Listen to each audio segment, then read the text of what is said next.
RRB group D மாணவர்கள் அனைவருக்கும் கணியன் குழுமம் சார்பாக இனிய வணக்கம். ஸோ ஆல்ரெடி பார்த்தீங்கன்னா ஆர்ஆர்பி குரூப் டிக்கான ப்ரீவியஸ் இயர் கொஸ்டின் வந்துட்டு நம்ம தொடர்ந்து வந்து பார்த்துட்டு இருக்கோம். ஸோ கிட்டத்தட்ட வந்து ஒரு 300-400 கொஸ்டின் வரைக்கும் நம்ம வந்து பார்த்துட்டோம். ஸோ இன்னைக்கு அந்த வகையில் அடுத்த 20 கொஸ்டின் வந்து பார்க்க போகிறோம். ஆல்ரெடி இந்த செட்டில் 60 கொஸ்டின் வந்து பார்த்துருக்கோம். அடுத்த 20 கொஸ்டின், அதாவது 61லேருந்து 80வது கொஸ்டின் வரைக்கும் நம்ம பார்க்க போகிறோம். ஸோ ஆர்ஆர்பி குரூப் டி எக்ஸாம்ஸை பொறுத்தளவுக்கு 2/3/2026 அப்ளை பண்ணுறதுக்கு லாஸ்ட் டேட்டு. ஸோ அப்ளை பண்ணாதவங்க அப்ளை பண்ணிக்கோங்க. ஒரே சிங்கிள் எக்ஸாம் தான். ஆர்ஆர்பி குரூப் டிக்கு நம்மளுடைய கணியன் ஐஏஎஸ் அகாடமியில் ஆன்லைன் மற்றும் டெஸ்ட் பேஜ் வந்து அவைலபிளாக இருக்குது. ஸோ தேவையான மாணவர்கள் வந்து யூஸ் பண்ணிக்கங்க. வாங்க வீடியோக்குள்ளே போகலாம். ஸோ நம்மளுடைய சொன்ன மாதிரி ஆல்ரெடி 60 கொஸ்டின் நம்ம இந்த செட்டில் வந்து பார்த்துருந்தோம். இன்றைக்கி நம்ம பார்க்கக்கூடிய பார்த்தீங்கன்னா 61வது கேள்வி. சரிங்களா? சரி, ஓகே. இது வந்து பார்த்தீங்கன்னா ஒரு சிம்பிளிஃபிகேஷன் சம் ரிலேட்டடாக வரக்கூடிய ஒரு சம் தான். நமக்கு ஃபஸ்ட்டு வந்து கொடுத்துருக்கிறத நம்ம வந்து அப்படியே எழுதிக்கிடுவோம். 12/7 whole power 5 into 7/12 whole power 8 into 12/7 whole power 16 equal to 7/12 whole power 2m + 10 அப்படின்னு கொடுத்துருக்காங்க. ஓகேவா? நமக்கு என்ன கொடுக்கப்பட்டது அப்படின்றத வந்து நம்ம வந்து என்ன பண்ணிட்டோம்? ஸோ நம்ம வந்து எழுதியாச்சு. இப்போ கவனிங்க, இதை நம்ம என்ன செய்யணும் அப்படின்னா, இதோடைய m அப்படின்ற வேல்யூ தான் நமக்கு வந்து கேட்டிருக்காங்க. தென் m உடைய வேல்யூ என்ன அப்படின்னு தான் கேட்குறாங்க. இப்போ நம்ம என்ன செய்ய போகிறோம் அப்படின்னா, இப்போ நான் உங்களுக்கு ஒன்று சொல்கிறேன் பாருங்க. 12/7 அப்படின்னு இருக்குன்னு வச்சுங்களேன். இது தலைகீழாக போடும்பொழுது எப்படி வரும் அப்படின்னு சொல்லிடுறேன். 7/12 இங்கே எதுவுமே இல்லை அப்படின்னா -1 இருக்குன்னு அர்த்தம். ஸோ இப்படி போடும்போது -1 அப்படின்னு வரும். புரியுதுங்களா? இந்த குறியீடு தலைகளாக எழுதும்போது, அதாவது அடுக்கில் என்ன வரும்? மைனஸ் குறி வரும். ஸோ இது நமக்கு இதான் ரூல்ஸு. சரிங்களா? இதை கொஞ்சம் நல்லா ஞாபகம் வச்சுக்கோங்க. ஓகே, சரி. இப்போ என்ன பண்ண போகிறேன்னு பாருங்கள். ஸோ 7/12 அப்படின்னு எல்லாத்தையுமே நம்ம மாற்ற போகிறோம். சரிங்களா? மாற்றுறோன்னு என்ன செய்யணும் பாருங்கள். ஸோ 7/12 இந்த பவர் 5 இருக்குன்னா மைனஸ் மட்டும் போட்டுக்கோங்க, வேறு ஒன்றும் செய்ய வேணாம். 7/12 அப்படியே தான் இருக்குது. அப்போ 7/12 அப்படியே போட்டுக்கோங்க. 8 அப்படியே 8 போட்டுக்கோங்க. இங்கே மாற்றணும் என்ன செய்யணும்? அப்போ 7/12 இங்கேயும் மாற்றணும். மாற்றுறதுக்கு மட்டும் மேலே குறியீடுகளை என்ன செய்யுங்க? ஸோ மாற்றிருங்க. So 7/12 so 2m + 10. சரிங்களா? அடிமானங்கள் சமம் எனில் அடுக்குகளை கூட்டிக்கிறணுங்க. அவ்வளோதான். இது நமக்கு நான் ஆல்ரெடி நிறையா இதில் உங்களுக்கு சொல்லி கொடுத்துருக்கேன். ஸோ அடிமானங்கள் சமம் எனில் அடுக்குகளை கூட்டிக்கிறோம். அப்போ நம்ம அடிமானங்கள் எல்லாமே சமமாக தான் இருக்குது. அப்போ என்ன பண்ணுவோம்? அடுக்குகளை மட்டும் எடுத்துக்கிட்டோம்னா நமக்கு எம்மோட வேல்யூ கிடைச்சிரும். பாருங்க, -5 + 8 -16 equal to 2m + 10 equal to 2m + 10 இருக்கு. சரிங்களா? சரி, இப்போ பாருங்க, 15 - 16 21 -21 + 8 அப்படின்னு இருக்கு. சரிங்களா? நல்லா கவனிக்கணும். இது ரொம்ப முக்கியமான ஒரு சம்மும் கூட. சரிங்களா? இப்போ இதை கழிச்சோம்னா என்ன வரும்? -13 அப்படின்னு கிடைக்கும். ஸோ இந்த 2m + 10 அப்படியே தான் இருக்குது. சரிங்களா? ஈக்குவல் டு 2m + 10 அப்படியே தான் இருக்குது. நமக்கு என்ன தேவை? m தான் தேவை. ஸோ m அப்படியே வச்சுக்கிடுவோம். 2m இருக்குது. இந்த பக்கம் +10 இருக்குது. இந்த பக்கம் வந்து என்ன ஆகும்? -10 ஆகும். ஸோ -10 -13 என்ன வரும்? -23 அப்படின்னு வரும். 2m m மட்டும் வச்சுக்கோங்க. m மட்டும் அந்த பக்கம் வச்சுக்கிட்டு 23 இந்த பக்கம் பெருக்கல் இருக்குது. இந்த பக்கம் வந்து என்ன ஆகும்? வகுத்தல்ல வந்துடும். ஸோ 23/2 மைனஸ் குறியீடு இருக்குது, மறந்துடக்கூடாது. நமக்கு ஆப்ஷனில் பாருங்க, -23/2 + 23/2 ரெண்டு ஆப்ஷன் வந்து கொடுத்துருக்காங்க. சரிங்களா? அப்போ இந்த சம்முக்கு எம்மோட வேல்யூ என்ன இருக்கும்? ஸோ -23/2 அப்படின்றதான் இதோட வேல்யூவாக இருக்கும். ஸோ கொஸ்டின் நம்பர் 61க்கு வந்து ஆப்ஷன் ஏ நமக்கு கரெக்டான விடை. அடுத்து பாருங்க, find the nature of the roots of 2x² + 4 - 10x = 0 அப்படின்னு கொடுத்துருக்காங்க. என்ன வரும்? ரியல் அண்டு டிஸ்டினேட்டர்ஸ் ரூட் அப்படின்றது தான் நமக்கு சரியான விடையாக வந்து இருக்கும். ஸோ 62வது கேள்விக்கு ஆப்ஷன் சி. அடுத்து கொஸ்டின் 63 பாருங்க. சரி, how many element we are discovered till the time Newland's laws of octaving come into the extends அப்படின்னு கேட்குறாங்க. அதாவது நம்மளுடைய நியூலாந்து விதி இருக்கு இல்லையா? ஸோ நியூலாந்து விதி பார்த்தீங்கன்னா 1856 வந்துட்டு நமக்கு வந்தது. ஸோ நியூலாண்டோட பார்த்தீங்க அப்படின்னா ஆக்டோவ் விதிக்கு முன்னாடி எவ்வளவு தனிமங்கள் கண்டுபிடிக்கப்பட்டிருக்குது அப்படின்றதான் கேள்வி. ஸோ 56 தனிமங்கள். சரிங்களா? 56 தனிமங்கள். ஸோ 63வது கேள்விக்கு ஆப்ஷன் சி. அடுத்து பாருங்க, x squared minus 10x இருக்கிறது எழுதிருமா? x squared minus 10x plus 16 is equal to 0 அப்படின்னு சொல்லக்கூடிய இந்த ஈக்குவேஷனில் வந்துட்டு இதெல்லாம் நீங்கள் கவனிக்க வேண்டாம். என்ன கேட்குறாங்க அப்படின்னா alpha power 4 minus beta power 4 இதோட வேல்யூ என்ன அப்படின்னு கேட்குறாங்க. கவனிங்க. ஸோ நமக்கு கூட்டணும் அப்படின்னா -10ங்க. சரிங்களா? கூட்டணும் அப்படின்னா -10, பெருக்கணும் அப்படின்னா என்ன வரும்? +16 வரணும். சரிங்களா? ஸோ அப்படி வரக்கூடிய நம்பர் என்ன அப்படின்னு பார்த்தோம் அப்படின்னா -2 -8 போட்டோம்னு வச்சுங்களேன். ரெண்டையும் கூட்டினா என்ன வரும்? -10 வந்துருமா? அதே மாதிரி -2 × -10 இதை பெருக்கணும்னு என்ன கிடைச்சிரும்? +16 அப்படின்னு கிடைச்சிரும். ஸோ அப்போ நம்ம என்ன பண்ண போகிறோம் அப்படின்னா ஸோ ஆல்பா உடைய வேல்யூ இதை அழிச்சிடலாமா? இது இருக்கட்டும். ஆல்ஃபா உடைய வேல்யூ வந்துட்டு -2 சரிங்களா? -2. பீட்டா உடைய வேல்யூ பார்த்தீங்க அப்படின்னா -8. இதை மட்டும் நம்ம என்ன செய்ய போகிறோம் அப்படின்னா சப்ஸ்டிட்யூட் பண்ண போகிறோம். சரிங்களா? சப்ஸ்டிட்யூட் பண்ண போகிறோம். சரி பாருங்க, ஆல்ஃபா பவர் 4 தானே கேட்குறாங்க. ஆல்பா பவர் 4 என்னங்க வரும்? 2 × 2. இங்கே பாருங்க, ஆல்பா பவர் 4 கேட்குறாங்க. -2 பவர் 4 இதானே?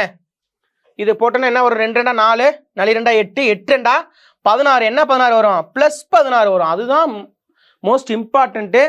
Plus into plus plus, plus into minus minus, மறுபடியும் மைனஸ் இன்ட்டு மைனஸு ப்ளஸ் ஆகிடும். சரிங்களா? ஸோ அதை மட்டும் பார்த்துக்கிறோம். அடுத்து பீட்டா பவர் 4 ஈக்குவல் டு -8 4. ஓகேங்களா? இதை கழிச்சோம், இதை நம்ம பெருக்கணும்னு என்ன வரும்? 8 8 64. 64 × 64 என்ன வரும்? 40 96 அப்படின்னு வரும். புரியுதுங்களா? இப்போ நமக்கு என்ன கேட்குறாங்க? ஸோ இந்த வேல்யூல இருந்து இந்த வேல்யூ கழிக்க சொல்லியிருக்காங்க. அப்படி தானே? என்ன வரும்? 16 - 40 96 கழிச்சோம்னா என்ன வருங்க? -40 80 அப்படின்னு கிடைக்கும். -40 80 அப்படின்னு கிடைக்கும். எங்கே இருக்கு ஆன்சரு? ஆப்ஷன் பி ஃபார் பாம்பேல இருக்கு. நீங்கள் நல்லா கவனிக்கக்கூடிய விஷயம், ப்ளஸ்லையும் அதே வேல்யூ கொடுத்துருக்காங்க. ப்ளஸ் அதே வேல்யூ இருக்கு. ஸோ மைனஸ் வருமா ப்ளஸ் வருமா அப்படின்றத இந்த இடத்துல கொஞ்சம் நல்லா பார்த்துக்கணும். ஸோ 64வது கேள்விக்கு ஆப்ஷன் பி ஃபார் பாம்பே. 65வது கொஸ்டின் பாருங்க. 65வது கொஸ்டின், பின்வரும் தரவின் சராசரி 18 அப்படின்னு கொடுத்துருக்காங்க. தரவின் சராசரி எவ்வளோங்க?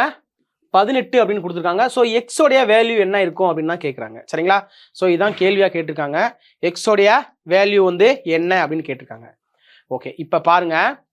ஸோ மொத்த தரவுகளின்படி இதுக்கான ஃபார்முலா பார்த்தீங்க அப்படின்னா ஸோ அனைத்து xi × fi பை அனைத்து fi இதாங்க ஃபார்முலா. இந்த ஃபார்முலா நீங்கள் சப்ஸ்டிட்யூட் பண்ணீங்க அப்படின்னா ஆன்சர் வந்துடும். எக்ஸோட வேல்யூ கிடைச்சிடும். பாருங்க என்ன பண்ணுறோம் பாருங்க. எக்ஸோட வேல்யூ எத்தனை? எக்ஸோட எக்ஸ் இப்போ அதாவது மொத்த சராசரி 18.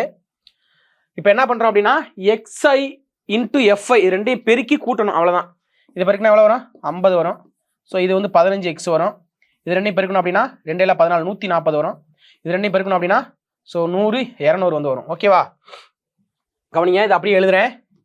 50 + 15x + 140 + 200 பை இந்த வேல்யூ அப்படியே எழுதுறேன். FI அப்படியே எழுதுறேன். அனைத்து FIயோட கூடுதல் பார்க்குறதுக்கு 5x + 7 + 8 இதான் எழுதிருக்கேன். ஓகேவா? இப்போ பாருங்க, இதை ஃபுல்லாக அப்படியே கூட்டுவோம். 200 340 390 + 15x பை 7 14 15 20 20 + x. இங்கே 18 அப்படியே தான் இருக்குது. சரிங்களா? இப்போ என்ன பண்ணுறோம் அப்படின்னா இந்த பக்கம் வகுத்தல் இருக்கிறதுக்கு இந்த பக்கம் கொண்டு வந்தோன்னா என்ன ஆயிரும்? பெருக்கல் ஆயிரும். அதை அப்படியே போட போகிறோம் பாருங்க. 18 20 + x = 390 + 15 = 390 + 15x இப்படி எழுதியிருக்கேன். சரிங்களா? இப்போ இதை கொண்டு போய் பெருக்குங்க. 18 360 + 18x கிடைக்குமா? இப்போ 390 + 15 15 எக்ஸு. இப்போ நமக்கு என்ன தேவை? எக்ஸு தான் தேவை. 360 அந்த பக்கம் கொண்டு போயிடுவோம். 390 மைனஸ் 360, இந்த 15 இந்த பக்கம் கொண்டு வந்தோம் அப்படின்னா 18x மைனஸ் 15x அப்படின்னு கிடைக்கும். ஸோ 18xலேருந்து 15x போச்சு அப்படின்னா எத்தனை எக்ஸுங்க? 3x. என்ன 3xா? மைனஸ் 3xா? ப்ளஸ் 3x தான். ஏன்னா பெரிய நம்பருடைய குறியீடு வந்து ப்ளஸ் தான் இருக்குது. சரிங்களா? ஸோ அதை பார்த்துக்கணும். ஓகே, அடுத்து பார்த்தீங்க அப்படின்னா 3x, இதை கழிச்சோம்னா என்ன வரும்? 30 வந்து கிடைக்கும். ஸோ எக்ஸோட வேல்யூ தான் தேவை. ஸோ 30/3 அடிச்சு கொடுத்தோம்னா என்ன வரும்? ஸோ எக்ஸோட வேல்யூ என்ன கிடைக்குங்க? எக்ஸோட வேல்யூ வந்து 10 அப்படின்னு வந்து கிடைக்கும். எக்ஸோட வேல்யூ என்ன கிடைக்கும்? 10 அப்படின்னு கிடைக்கும். எங்கே இருக்குது ஆப்ஷனில்? ஆப்ஷன் ஏல வந்து கொடுத்துருக்காங்க. ஒன்று தான், அந்த ஃபார்முலா மட்டும் ஞாபகம் வச்சுக்கோங்க. ஃபார்முலா ஞாபகம் வச்சுக்கிட்டீங்க அப்படின்னாலும் என்ன பண்ணிடலாம்? ஸோ ஈஸியாக வந்து போட்டுடலாம், கடன்னு போட்டுடலாம். நமக்கு வந்து ஒர்க் அவுட் பண்ணி பார்க்க தான் என்ன செய்யும்? ஈஸியாக வந்து நமக்கு வந்து ஆன்சர் வரும். சரி, அடுத்த கொஸ்டின் பாருங்கள். ஸோ கொஸ்டின் நம்பர் 65க்கு ஆப்ஷன் ஏ 10 அப்படின்றதான் எக்ஸோட வேல்யூ. ஓகே, அடுத்த கொஸ்டின் பாருங்கள். So question number 66, a diverging mirror of focal length. நான் ஆல்ரெடி இதை பற்றி நான் உங்களுக்கு சொல்லியிருக்கேன். ஸோ கொடுக்கப்பட்டிருக்குது என்ன கொடுத்துருக்காங்கன்னா, குவிய தூரம் வந்து கொடுத்துருக்காங்க. ஃபோக்கல் லென்த் எஃபோடைய வேல்யூ வந்துட்டு பார்த்தீங்க அப்படின்னா 20 சென்டிமீட்டர் கொடுத்துருக்காங்க. 20 centimetre from and image 1/3 of size object அப்படின்னு கொடுத்துருக்காங்க. அதாவது படத்தின் தூரத்தை கண்டறிய நமக்கு என்ன செய்யறாங்கன்னா உருப்பெருக்கம் வந்து கொடுத்துருக்காங்க. சரிங்களா? உருப்பெருக்கம் வந்து கொடுத்துருக்காங்க. ஸோ உருப்பெருக்கத்தை காண்றதுக்காக, அதாவது ஒரு கண்ணாடி இருக்கு அப்படின்னா அதனுடைய உருப்பெருக்கத்தை காண்பதற்கான சூத்திரம் அப்படின்னு பார்த்தீங்க அப்படின்னா m is equal to -v/u அப்படின்னு சொல்லுவாங்க. ஸோ நமக்கு வந்துட்டு m தான் என்ன கொடுத்துருக்காங்க? உருப்பெருக்கம். சரிங்களா? உருப்பெருக்கம் தான் இங்கே வந்து 1/3 அப்படின்னு கொடுத்துருக்காங்க. என்ன கொடுத்துருக்காங்க? 1/3 அப்படின்னு வேல்யூ வந்து கொடுத்துருக்காங்க. சரி, ஓகே, இப்போ பாருங்க, எம்மோட வேல்யூ அப்படியே போடுறோம். -v/u அப்படின்னு நம்ம வந்து போடுறோம். ஓகேவா? 1/v/u அப்படின்னு வந்து போடுறோம். ஓகே, இப்போ நமக்கு எதை கண்டுபிடிக்கணும்? நமக்கு வந்துட்டு v தானே தேவை. v-யை மட்டும் இந்த பக்கம் வச்சுக்கிற வேண்டியதான். அப்படியே u-வை வந்து இந்த பக்கம் மாற்றி கொண்டு வந்துட வேண்டியதான். ஸோ அப்போ இந்த பக்கம் இருக்கிறது இந்த பக்கம் போனால் என்ன செய்யும்? இங்கே மேலே போயிடும். அப்போ v = -u/3 அப்படி கிடைக்குமா? நம்ம v-யோட வேல்யூ மட்டும் தான் என்ன செஞ்சுருக்கோம்? ஸோ நம்ம வந்து கண்டுபிடிச்சிருக்கோம். சரிங்களா? இப்போ லென்ஸ் சமன்பாடு, லென்ஸ் ஈக்குவேஷன் நம்ம ஆல்ரெடி சொல்லியிருக்கோம் இல்லையா? 1/f = 1/v + 1/u. நம்ம ஆல்ரெடி இதை பற்றி நமக்கு நிறையா நம்ம வீடியோவில் முன்னாடி வீடியோவில் நம்ம டெவலப் பண்ணி நமக்கு நிறையா சொல்லியிருக்கோம். ஸோ பார்த்துக்கோங்க. சரிங்களா? எஃபோடைய வேல்யூ என்ன? 1/20 = v-யோட வேல்யூ என்ன? 1/v-யோட வேல்யூ வந்துட்டு -u/3 + 1/u. அப்படி தானே? 1/u. இப்போ இதை எப்படி எழுதலாம்? ஸோ 1/20 = அப்படியே 3 வந்து மேலே போயிடும். அப்படி தானே? 3 வந்து மேலே போயிடும். -u + 1/u. இப்போ இதை என்ன செய்யலாம்? இதை வந்து என்ன செய்யலாங்க? எல்சிஎம் எடுக்கலாமா? இது வந்து எல்சிஎம் எடுத்து என்ன கிடைக்கும்? u தானே கிடைக்கும். ஸோ u தான் நமக்கு வந்து கிடைக்கும். ஓகே, இது எல்சிஎம் எடுத்து என்ன கிடைக்கும்? u தான் கிடைக்கும். -3 + 1 வந்து கிடைக்கும். ஸோ அப்போ என்ன கிடைக்கும்? இங்கே -2/u 1/20 அப்படின்னு கிடைக்கும். சரிங்களா? இதையும் பெருக்கணும், இதையும் அப்படியே குறுக்கு பெருக்கல் பெருக்கிற வேண்டியதான். ஸோ இங்கே வந்து u போயிடும். இங்கே வந்து வெறும் 40 வந்து வரும். 2 2 4. ஸோ யூவோட வேல்யூ எத்தனை? -40 சென்டிமீட்டர் அப்படின்றதான் வேல்யூ. சரிங்களா? ஸோ இதில் ஃபிசிக்ஸில் வந்துட்டு இது இந்த சம்மு தான் கேட்பாங்க. நம்ம கம்பல்சரி நம்ம வந்து இங்கேயே ஃபிக்ஸ் பண்ணிக்கலாம். ஸோ லென்ஸு சமன்பாடை பயன்படுத்தி ஒரு கணக்கு தான் வந்து கேட்பாங்க. ஸோ பார்த்துங்க. ஸோ 66வது கேள்விக்கு ஆப்ஷன் சிங்க. அடுத்து 67வது கொஸ்டின் பாருங்க. இந்தியாவிற்காக டெஸ்ட் கிரிக்கெட் விளையாடும் போது 7வது அல்லது அதற்கு கீழான இடத்தில் பேட் செய்து வந்த இந்திய விளையாட்டு வீரர் கபில்தேவுடைய நீண்டகால உச்சபட்ச ஸ்கோரை முறியடித்தவர் யாருன்னு கேட்குறாங்க. ரவீந்திர ஜடேஜா அவர்கள் தான். சரிங்களா? நம்ம சிஎஸ்கே வீரர் ரவீந்திர ஜடேஜா. இப்போ இருக்காரா என்னன்னு தெரியல இப்போதைக்கு. சரிங்களா? சரி, ஓகே. அடுத்து 68வது கேள்வி. So when pieces of limestone reacted with HCl, அதாவது எக்ஸு ஒய் இசட்டு அப்படின்னு கொடுத்துருக்காங்க. ஸோ இதை வந்து பார்த்தீங்கன்னா காம்பவுண்ட் இஜெட்டு எக்ஸு ஒய் இஜெட் அப்படின்னு கேட்குறாங்க. காம்பவுண்ட் எக்ஸு ஒய் இசட் இதோடைய வேல்யூ என்ன வரும் அப்படின்னு பார்த்தீங்க அப்படின்னா, ஸோ இதை பற்றி நான் அடுத்த வீடியோவில் வந்து உங்களுக்கு ப்ரீஃபாக வந்து சொல்கிறேன். ஸோ இப்போதைக்கு இதில் ஆன்சர் மட்டும் சொல்கிறேன். CO2 CaO CO3 Ca HCO3 whole power base 2 சரிங்களா. ஸோ இதுதான் நமக்கு வேல்யூ 68க்கு ஆப்ஷன் ஏ சரிங்களா. சரி, அடுத்து 69th கொஸ்டின்.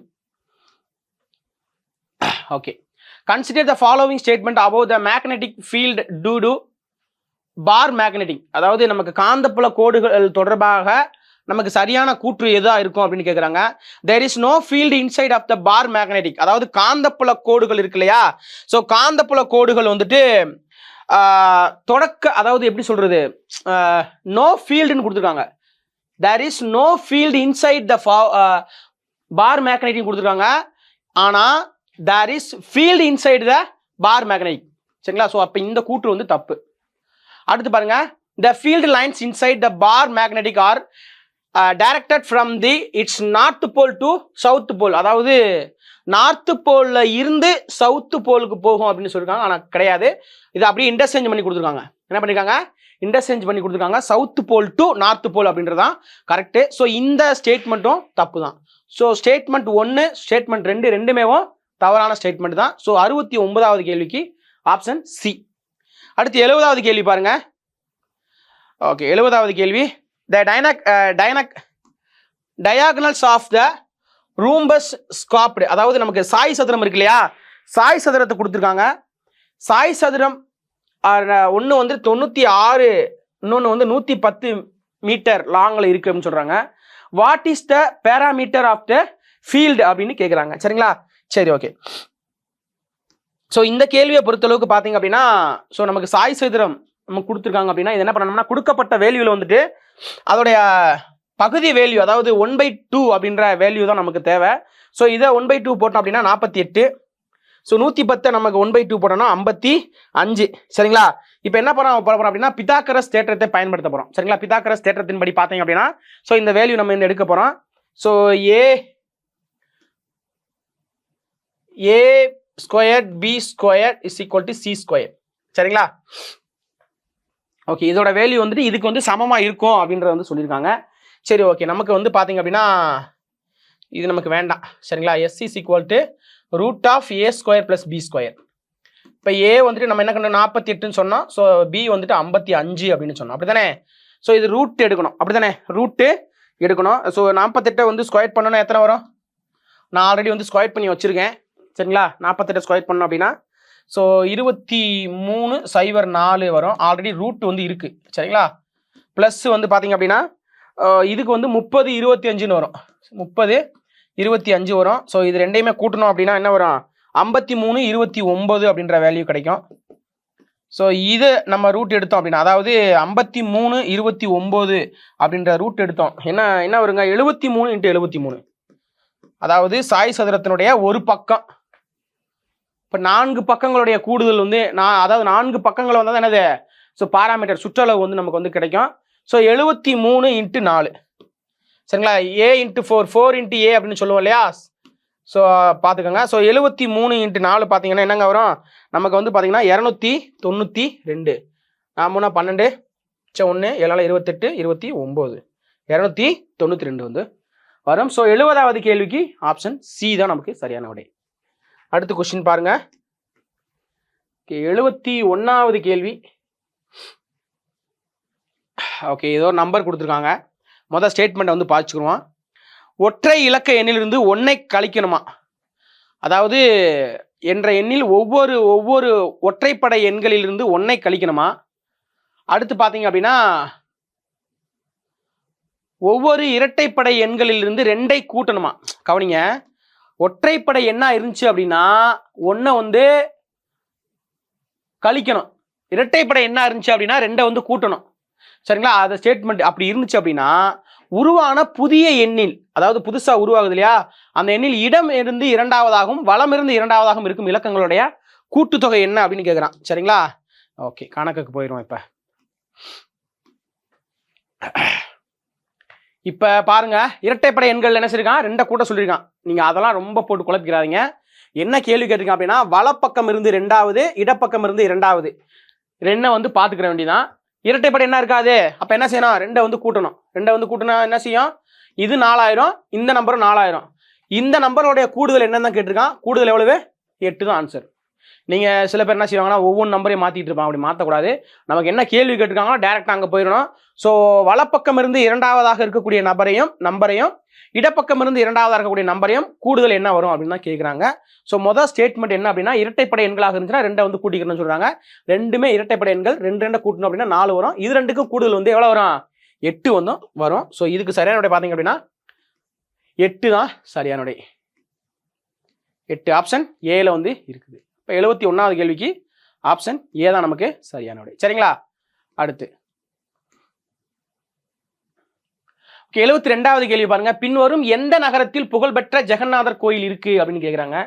ஸோ ஆல்ரெடி நம்ம இதுக்கு என்ன அது பூரி ஜெகநாதர் கோயில் சொல்லும் போதே பூரி ஜெகநாதர் கோயில் தான் சொல்லுவாங்க. ஸோ பூரி அப்படின்றதான் கரெக்டான விடை. ஸோ 72க்கு ஆப்ஷன் ஏ. அடுத்து 73வது கேள்வி. ADC generator is based on the principle of என்ன பிரின்சிபலில் வந்துட்டு இது இயங்குது அப்படின்ற மாதிரி கேட்குறாங்க. So electromagnetic inductions. சரிங்களா? அதாவது மின்காந்த தூண்டல் அப்படின்னு சொல்லுவாங்க. ஸோ 73க்கு வந்து ஆப்ஷன் பாம்பே. அடுத்து 74வது கேள்வி பாருங்க. தேசிய பெண்கள் ஐஸ் ஹாக்கி சாம்பியன்ஷிப் 2022ல் ஸோ இது கேட்க மாட்டாங்க, சும்மா இருந்தாலும் தெரிஞ்சுங்க. எங்கே யாரால் நடத்துனாங்கன்னா ஹிமாச்சல் பிரதேசம் நடத்துனாங்க. சரிங்களா? 2022ல். ஓகே. சரி. அடுத்து 75வது கேள்வி பாருங்க. பின்வரும் சமன்பாட்டை சரியாக செய்ய பின்வரும் எந்த 2 எண்களை ஒன்று கொண்டு இடமாற்றணும் கேட்குறாங்க. அதாவது 35 × 13 / 17 + 9 - 14 = 44 வரும் அப்படின்னு சொல்லியிருக்காங்க. இதில் ஏதோ ஒரு நம்பரை மாற்றணும் அப்படின்னா கரெக்டான விடை வரும் அப்படின்னு சொல்கிறாங்க. அந்த நம்பர் என்ன அப்படின்னா 35 × 9 / 7 + 13 - 14 = 44. அதாவது இந்த 9ஐயும் இந்த 13ஐயும் மாற்றணும்னா நமக்கு ஆன்சர் வந்து கரெக்டாக வரும். ஸோ ஆன்சர் வந்து பார்த்தீங்கன்னா ஆப்ஷன் பி பாம்பே தான். பாருங்கள், ஒரேலா 7 புள்ளி வச்சு 2 போட்டுக்கிற வேண்டியதான். 7 × 3 = 21, 1.3 சம்திங் போகும். ஸோ அதோட பார்த்தீங்கன்னா 35 பெருக்கணிங்க அப்படின்னா சரியான வேல்யூ வந்து 45 வந்து கிடைக்கும். சரிங்களா? சரியான வேல்யூ என்ன கிடைக்கும்? 45ன்னு கிடைக்கும். ஸோ அடுத்து என்ன இருக்குது? +13 - 14 இது ரெண்டையும் கழிச்சோம்னா என்ன வரும்? ஸோ -1ன்னு கிடைக்கும். ஸோ 45 - 1 = 44, 44, 44. சரிங்களா? அப்போ எந்த 2 நம்பரை நம்ம மாற்றணும்? ஸோ 9 மற்றும் 13 வந்து மாற்றணும். சரிங்களா? ஸோ கொஸ்டின் நம்பர் 75க்கு ஆப்ஷன் பாம்பே. அடுத்து 76வது கேள்வி. ஓகே ஓகே இது வந்து கொஞ்சம் குதர்க்கமான கேள்வி தான். அது என்ன குதர்க்கமான கேள்வி அப்படின்னா, ஒரு புத்தகத்தை அதில் குறிப்பிட்ட விலையில் 10% தள்ளுபடியில் விற்கிறாராமா. அதாவது குறிப்பிட்ட விலை எவ்வளோன்னு நமக்கு தெரியாது, 10% தள்ளுபடிக்கு விற்கிறாரு. புத்தகத்தை விற்பனையாளருக்கு அப்படி விற்கும் போது 20% லாபம் கிடைக்குதான். குறிப்பிட்ட ஒரு புத்தகத்தில் அது குறிக்கப்பட்ட விலை எவ்வளோன்னு தெரியாது இல்லையா? அப்போ குறிக்கப்பட்ட விலை 100ன்னு வச்சுக்கிறோமே. இதில் 10% தள்ளுபடி கொடுக்குறாரு ஃபஸ்ட்டு. அப்போ எவ்வளவு? 90 ரூபாய். 90 ரூபாய் அப்படின்னா இதில் அவருக்கு 20% லாபம் கிடைக்குதான். என்ன கிடைக்குது? 20% லாபம் கிடைக்குதான். அப்போ 20% லாபம் அப்படின்னா அப்போ எவ்வளோ ரூபாய் அவருக்கு வந்துட்டு மொத்தமாக வாங்கியிருப்பாரு அப்படின்னு கேட்குறாங்க. எவ்வளோ ரூபாய்க்கு பார்த்தீங்க அப்படின்னா 75 ரூபாய்க்கு வாங்கியிருப்பாரு. எப்படின்னு பார்த்தீங்கன்னா 75ல் 20% எவ்வளவு? 15 கூட்டினா 90 வந்துடும். சரிங்களா? 75 ரூபாய்க்கு வந்து அவர் வந்து வாங்கியிருப்பாரு. அதாவது அதோட மொத்த விலை அவ்வளோதான் இருக்கும். 75 ரூபாய்க்கு அவர் வாங்கியிருக்காரு அப்படின்னா இதில் 10% தள்ளுபடி கொடுத்து அது இதுன்னு போக அவருக்கு வந்து இருக்கும். இப்போ தள்ளுபடியை 12.5% உயர்த்துறாரு அப்படின்னா, தள்ளுபடியை வந்து 12.5% உயர்த்தினா என்னங்க கிடைக்கும்? அவருக்கு வந்துட்டு 87.5 கிடைக்குமா? 87.5 அப்படின்னு கிடைக்கும். ஸோ இப்போ என்ன கேள்வி கேட்குறாங்க அப்படின்னா, உயர்த்தினால் புத்தக விற்பனையாளர் லாப சதவீதம் எவ்வளவாக இருக்கும் அப்படின்னு வந்து கேட்குறாங்க. ஸோ லாப சதவீதம். சரிங்களா? சரி, ஓகே. இப்போ கவனிங்க. இப்போ என்ன பண்ணணும் அப்படின்னா, அவருக்கு எவ்வளோ லாபம் கிடைக்குது?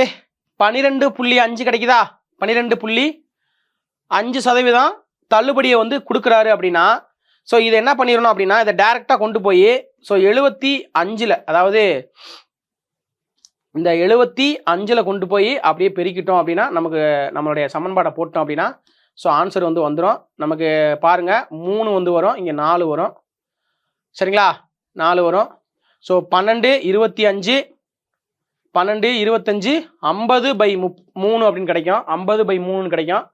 ஸோ 1 மூணா 3 1 மூணா 3 மிச்சம் 2 சரிங்களா, மிச்சம் 2 வரும். ஸோ அப்போ 20,000. அப்போ என்ன வரும், 6 2 6 3 18 வரும். மிச்சம் வந்து எத்தனை கிடைக்கும், 2 வந்துருக்கும். அப்போ 2/3 கிடைக்கும். ஸோ 16 2/3 அப்படின்றது தான் நமக்கு சரியான விடையாக இருக்கும். ஸோ ஆப்ஷன் டி தான் நமக்கு சரியான விடை. சரிங்களா. ஸோ இது கொஞ்சம் குதர்க்கமான கேள்வி தான். சரிங்களா, கொஞ்சம் பார்த்து கொஞ்சம் ஹேண்டில் பண்ணுங்க. எனக்கு தெரியவே இல்லை, கரெக்டாக தப்பா ஆன்சர் வந்துருச்சு அப்படின்னா, தெரியல அப்படின்னா அது விட்டுருங்க, ஸ்கிப் பண்ணிடுங்க. எனக்கு டக்குன்னு போட முடியாது அப்படின்னா அதை ஸ்கிப் பண்ணிடுங்க. சரிங்களா, ஒரு 20 கொஸ்டின் வரைக்கும் நீங்கள் விடலாம். ஓகே, அடுத்த கொஸ்டின் பாருங்க. 77வது கொஸ்டின். பின்வரும் விதிகளை எது கேள்விக்குரிய மாற்றி அமைக்கணும் அப்படின்னு, அதாவது அடுத்து என்ன வரும்னு கேட்குறான், வேற ஒன்றும் இல்லைங்க. அடுத்து என்ன வரும் அப்படின்றதான் வந்து கேட்குறாங்க. சரி ஓகே பாருங்க. ஃபர்ஸ்ட் வந்து பார்த்தீங்கன்னா YTPM அப்படின்னு கொடுத்துருக்காங்க. சரிங்களா, சரி இதுக்கு ABCD எழுதிடுவோமா? ஆமாம், ABCD எழுதிதானே அவனை வேறு வழி இல்லை. ABCDEFGHIJKLMNOPQRSTUVWXYZ. சரிங்களா, XYZ. எப்பயுமே பார்த்தீங்க அப்படின்னா நம்பர்ஸை வந்துட்டு ABCD வந்து 13 லெட்டர் இந்த பக்கம் எழுதிருங்க, 13 லெட்டர் வந்துட்டு அந்த பக்கம் எழுதிருங்க. சரிங்களா, ஓகே பாருங்க. ஃபர்ஸ்ட் வந்துட்டு ஒய் கொடுத்துருக்காங்க. ஒய் எங்கே இருக்குது, இந்த இருக்குது. அடுத்து வந்து T இருக்கு. ஓகேங்களா, 1 2 3 4 5 இது பின்னாடி போகுதுங்க, பின்னாடி போகுது. 5 நம்பர் பின்னாடி போயிருக்கு, 5. மறுபடியும் Tயிலிருந்து P கொடுத்துருக்காங்க. ஓகே, Tயிலிருந்து 1 2 3 4 அடுத்த நம்பர் 4 நம்பர் பின்னாடி போயிருக்கு. அடுத்து Pயிலிருந்து M இருக்குது, 1 2 3 நம்பர் பின்னாடி போயிருக்கு. அப்போ இதுலேருந்து உங்களுக்கு புரிஞ்சுக்கணும்னு நினைக்கிறேன். அடுத்து என்ன செய்யணும், 2 நம்பர் பின்னாடி போயிருக்கணும். இப்போ 1 2 நம்பர் பின்னாடி போனால் என்னது, K வரும். K பார்த்தீங்கன்னா ஆப்ஷன் ABC 3லுமே என்ன இருக்கு, K தான் இருக்கு. சரி ஓகே, அப்போ இது K தான் நம்ம ஃபிக்ஸ் பண்ணிக்கலாம். சரிங்களா, இப்போ என்ன பண்ணுங்க, அப்போ இந்த நம்பர் என்ன, இதுக்கு ரிலேட்டட் என்ன இருக்குது அப்படின்னு தான் பார்த்து தான் ஆகணும், வேறு வழி இல்லை. ஸோ ஃபஸ்ட்டு வந்து என்ன கொடுத்துருக்காங்க, 35 கொடுத்துருக்காங்க. அடுத்து 55 இருக்குது. அடுத்து வந்துட்டு 80 இருக்குது. அடுத்து வந்து 115 இருக்குது. அடுத்து என்னதான் வருது அப்படின்னு பார்க்கணும். பாருங்க, இதுக்கும் எவ்வளோ வித்தியாசம், 20.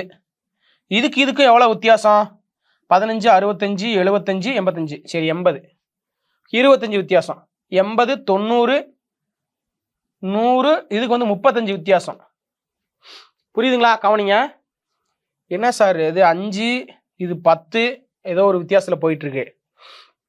அதாவது 25 கூட 5 கூட்டினோம்னா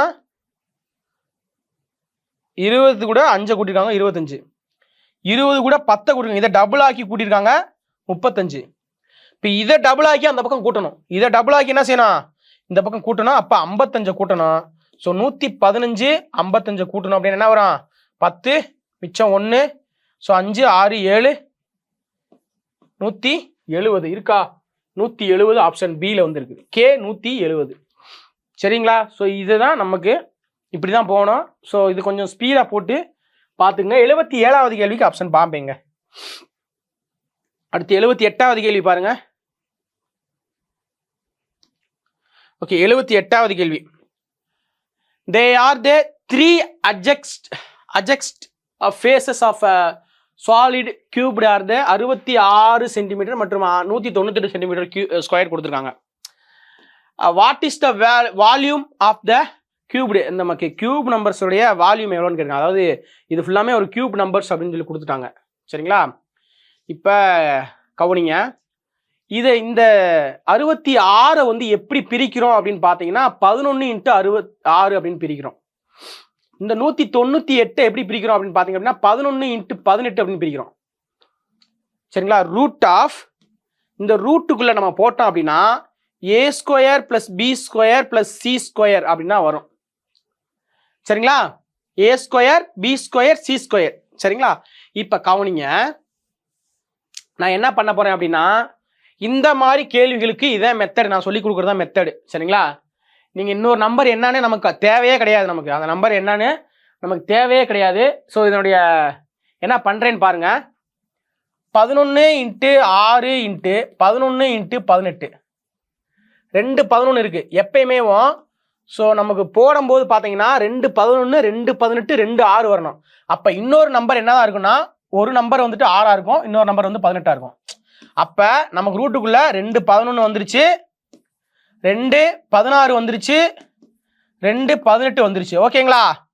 ஸோ இப்படி வரும்போது என்ன செய்யணும் அப்படின்னா ஒரு 11 ஒரு 16 ஒரு 18 என்ன செஞ்சிட வேண்டியதான், இதை அப்படியே வெளியே எடுத்துருவோம். ஏன்னா நம்ம ரூட்டுக்கு வெளியே எடுக்கும்போது என்ன செய்யும், ஒரு 11 ஒரு 18 ஒரு 6 சரிங்களா, ஒரு 16 கிடையாது 6 ஒரு 2 6 சரிங்களா. அப்போ என்ன செய்யறோம், ஸோ நம்ம வந்துட்டு எடுக்கிறோம்.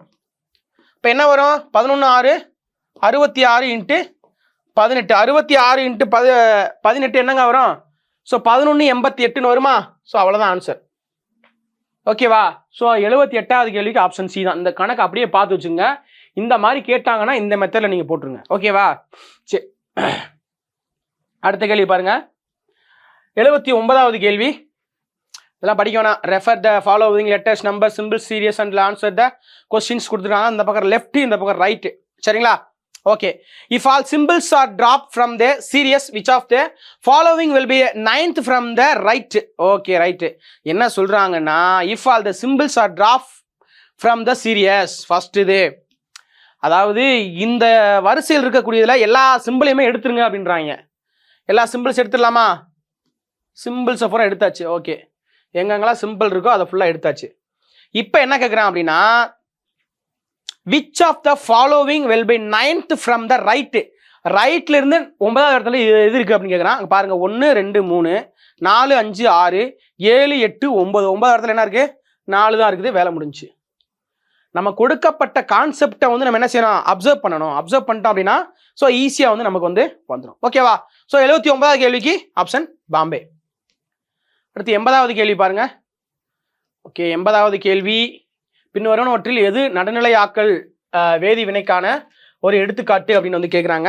ஸோ பாருங்க, ஆப்ஷன் சி தான் இதுக்கு சரியான விடை. சரிங்களா? நடுநிலையாக்கல் வேதி வினைக்கு ஒரு எடுத்துக்காட்டாக வந்து இருக்குது. ஸோ இந்த சமன்பாடு தான். சரிங்களா? ஸோ 80வது கேள்விக்கு ஆப்ஷன் சி. சரிங்களா? இந்த செஷனில் வந்துட்டு 20 கொஸ்டின் வந்து பார்த்துருக்கோம். ஸோ தொடர்ந்து பாருங்க. கண்டிப்பாக உங்களுடைய வெற்றிக்கு எங்களது கணினி குழுமம் கண்டிப்பாக உறுதுணையாக இருக்கும். ஸோ ஏதாவது டவுட் இருந்தாலும் கீழே கமெண்ட் பண்ணுங்க. அதே மாதிரி நமக்கு ஆர்ஆர்பி குரூப் டிக்கு அப்படின்னு ஸோ ஆன்லைன் கிளாஸஸ் மற்றும் டெஸ்ட் பேஜ் வந்து அவைலபிளாக இருக்குது. ஸோ தேவையான மாணவர்கள் யூஸ் பண்ணுவாங்க.